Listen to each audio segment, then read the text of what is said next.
সামান্য ঘটনাকে কেন্দ্র করে রক্তক্ষয়ী সংঘর্ষ। সাইকেল নিয়ে প্রতিদিন দুই নাবালক নাবালিকার লড়াই শেষ পর্যন্ত দুই পরিবারের মধ্যে রক্তক্ষয়ী সংঘর্ষের রূপ নিল। এতে করে গুরুতর আহত হন এক পরিবারের 5 জন।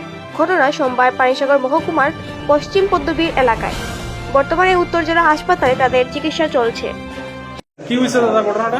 ঘটনা তারা বাড়িতেই আমরা মানে মারছে আর কি। আপনার বাসা কোন জায়গায়? উত্তর উদ্যোগী। কি হয়েছে ঘটনাটা? কি কারণে মারছে? ঘটনাটা হয়েছে আমরা বাতি দিয়ে ঠ্যাং ভাঙ গেছে ওটা একটু ঠোঁটার কিলো ভরিয়া তারা লোকরা কে পা ভাঙছে? বাবা বাতি দিয়ে শালবিনা বেগম। কেমনে ভাঙছে? সাইকেল দিয়ে বাড়ি মারি তারা মানছে না। আচ্ছা, এরপরে কি হয়েছে? এরপরে তো বাড়ির লোকে লাগাইছো তারা বাড়িতে মানে ডাল লইছন, চাকু লইছন, রড লইছন, লাঠি দিয়ে তারা 8 জন মিলিয়া বাইরে আমার বাইরে বাতি দিয়ে। আপনারা আটকানোর চেষ্টা করছেন না কিছু? আটখানে আমরা তারা মারিয়া মাটি ফেলাইছে, আমরা গেলে চেষ্টা করতাম। কারে কারে মারছে আপনাদের? আমার মারছে, আমার বাইরে মারছে, আমার বাইরে ঘুরে মারছে, আমার বাতি দিয়ে মারছে, আমার ছোট ভাই ঘুরে মারছে। যে মেয়েটার পা ভাঙছে ওই মেয়েটার সাথে আপনার সম্পর্ক কি? আপনার কি হয়? আমার বাতি দিয়ে। দাদা অ্যাকচুয়ালি আমি সন্ধ্যার সময় ঘরেই আসছিলাম আর কি। তো হঠাৎ করে আমারে ওই যে জায়গাতে ঘটনাটা হয়েছে তো ওইখান থেকে আমার একজনে কল দিছে আর কি। তো দেওয়ার পরে আমি তাহলে জেগেলাম যে এখানে খিতে হয়েছে। তাই আমার কইলো যে টাইম যতটুকু দেখছে আর কি। তো তারা আগে থেকে আর কি ওই সাইকেল লইয়া তো সাইকেল দিয়া ওই বাড়িতে মানে দুর্ঘটনাটা হয়েছে আর কি, যারা মারা হয়েছে তো তার ফ্যামিলির একটা মেয়ের ছোট একটা বাচ্চার পাওয়াটা ভাঙছে আর কি। তো এটা ভাঙার পরে তো তারা মহিলা মানুষের হালকা একটা তর্ক বিতর্ক হয়েছে, তারপরে এটা নর্মাল হয়ে গেছে। এরপরে যখন ওই বাড়িতে যখন ছেলে মানুষ আইছে তো আবার পরে তারা একটা যুক্ত মানে কথাবার্তা হইয়া এখান থেকে আবার 4-5 জন মিলিয়া তো যতটুকু আমি নাম জানছি আর কি, একজনের নাম আমির উদ্দিন মনে হয়, আর আরেকজনের নাম এখলাস, আরেকজনের নাম শাহাবুদ্দিন। ওই রকমের করিয়া 4-5 জন মানুষ মিলিয়া তারা বাড়িতে গেছে আর কি। তো এখানে এটা আমি শোনার পরে আমি কিন্তু এখানে গেছি, যাওয়ার পরে আমার মোবাইলে কিছু ভিডিও আছে, ভিডিও ক্লিপ করছি আমি এখানেও। তারা ঘরে ঢুকিয়া একদম মানে খাটছে উঠছে যে মাথা এটা ব্লাড কিন্তু ঘরের মধ্যে ফ্লোরের মধ্যে এখনো এটা আছে আর কি। বাইরে দাও কিন্তু এটা ফালাইয়া গেছে লাঠি উঠি এটা সম্পূর্ণ। তো অতটুকু আমি দেখছি আর কি। তো অ্যাকচুয়ালি আমি ওটাই কইতাম চাইবো যে এই যে ঘটনাটা হয়েছে এটা দেখার পরে এটাই মনে হওয়ার আমার কাছে যে এটা খুব জঘন্য একটা কাজ, যে আজকে হালকা একটা বিষয় লইয়া এইরকমের একটা জঘন্যতম কাজ, যে একটা ছোট বাচ্চার উপরে হয়তো আপনারা ভিডিও ক্লিপও দেখলে দেখতে পারবা যে ছোট 12 বছরের একটা বাচ্চা, তারপরে একটা বাচ্চার বয়স 16 বছর হবে। তো ওই রকমের একটা বাচ্চার উপরে তারপরে ঘরের যে মহিলা মানুষ সবার উপরে আসলে একদম জঘন্যতম অত্যাচার করা হয়েছে। এখানে মাথা কাটা হয়েছে, একটা বাচ্চার পাওটা ভাঙা আছে, একটা বাচ্চার এখানে মাথা ফাটা আছে, মানে খুবই জঘন্যতম কাজ আর কি। এটা আমি নিন্দা জানাই।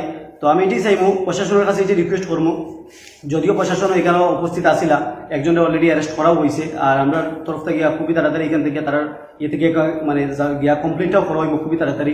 তো আমি এটি মানে রিকোয়েস্ট করবো যে খুবই তাড়াতাড়ি যাতে মানে যারা এইসব এই দুর্ঘটনাটা করছে, এরকম বাজে কাজটা করছে, যাতে তারা বিচার হয় আর কি। এটি চাইবো। কোন জায়গাতে হয়েছে ঘটনাটা? এটা হয়েছে গিয়া পশ্চিম পদ্মবীর, ওয়ার্ড নাম্বার হয়েছে 2, আর গ্রামের নাম হয়েছে সিলেটি ক্যাম্প, তারা যে জায়গাটার বাড়ি আর কি।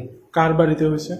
তো কার বাড়িতে হয়েছে এটার নাম হয়েছে হাসান আলী, যার বাড়িতে দুর্ঘটনাটা হয়েছে মানে মারছে গিয়া যারে তার নাম হয়েছে হাসান আলী। আর যারা মারছে তার মেইন হয়েছে গিয়া একজনের নাম আমির উদ্দিন, আমি যতটুকু জানছি ততটুকু কইতেছি। একজনের নাম আমির উদ্দিন, একজনের নাম শাহাবুদ্দিন, আরেকজনের নাম এখলাস, ওইরকম করিয়া আর কি 4-5 জন, যদিও আমি বাকি সম্পূর্ণ জানি না আর কি। আপনারা কি থানায় যোগাযোগ করেছিলেন? আমার সাথে যোগাযোগ হয়েছে না যদিও, মানে আমি যখন শুনছি তখন তার পাশের বাড়ি একজনের লগে কথা বলছি, তখন এটা জানতে পারছি আর কি।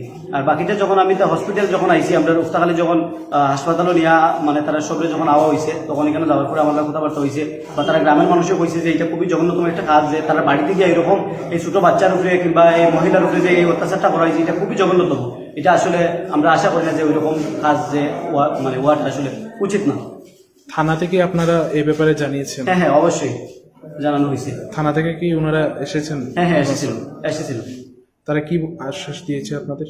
তো ওনারা এই মুহূর্তে আমাদেরকে ওইটাই বলেছে যে স্যার একজনকে অলরেডি এখান থেকে নিয়ে নিছে আর কি হসপিটালে, উনিও এসেছিল আর কি এখানে।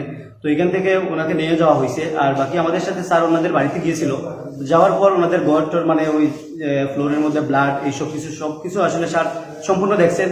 অথচ স্যার ওই যারা আসামি ওদের বাড়িতেও গিয়েছেন, কিন্তু ওদের কাউকে আসলে পাওয়া যায় নাই, ওদের ঘর তালা মারা ছিল, ওরা এখন পুলিশ কাউকে অ্যারেস্ট করেছে বা কাউকে ধরেছে? হ্যাঁ হ্যাঁ, একজনকে উঠে নিছে স্যার, ওনার নাম হচ্ছে আমির উদ্দিন। ওদেরকে নেওয়া হয়েছে আর কি। বাড়ি কোথায় ওনার? ওদের বাড়ি ওই ওদের পাশাপাশি আর কি। যারা আহত হয়েছে তাদের নাম? যারা আহত হয়েছে তাদের নাম হচ্ছে, একজনের নাম গার্জেন যিনি, ওনার নাম হচ্ছে হাসান আলী, আর ওনার ওয়াইফ হচ্ছেন আমিনা বেগম, আর তার দুইটা স্ত্রী মানে মেয়ে। তো একটার নাম হচ্ছে শারবিনা বেগম, একটার নাম হচ্ছে আরেকটার নাম যদিও আমি ভুলে গেছি। তো সাইকেল আর তার ভাইও আরেকটা। যার পা ভেঙেছে আচ্ছা, ওনার নাম, সেই মেয়েটার ওর নাম, যার পাও ভাঙছে ওনার নাম হচ্ছে সানজিদা আক্তার। ওর ছোট বাচ্চা আসলে। বয়স কত হবে? বয়স হবে 12 বছরের বেশি হবে না। আপনার নাম? আমার নাম Arman Khan Bahar. Bureau report, Dharmanagar news online.